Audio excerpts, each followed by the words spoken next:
British వాళ్ళు క్రైస్తవులే కదా అని అన్నారు. సార్, బ్రిటిష్ వాళ్ళు ఈ దేశానికి వచ్చి భాస్కరరాజు గారు 80 సంవత్సరాల వరకు ఉన్నంత వరకు వాళ్ళు ఆరాధించుకోవటానికి కూడా వాళ్ళ దగ్గర చర్చ్ లేదు. వాళ్ళు క్రైస్తవులు ఎట్లా అవుతారండి?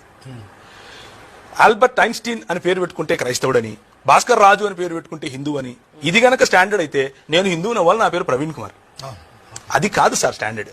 స్టాండర్డ్ ఏంటంటే ఇదిగో ఈ 66 పుస్తకాలు ఉన్నటువంటి బైబిల్ గ్రంథాన్ని ఎవడైతే విశ్వసిస్తాడో వాడు క్రైస్తవుడు అవుతాడు. ఒకవేళ ఇక్కడికి వచ్చినటువంటి బ్రిటిష్ వాళ్ళు క్రైస్తవులే అయితే విలియం కేరీని రాకుండా ఎందుకు ఆపుతారు? జీగన్ బాల్ గారిని రాకుండా ఎందుకు ఆపుతారు?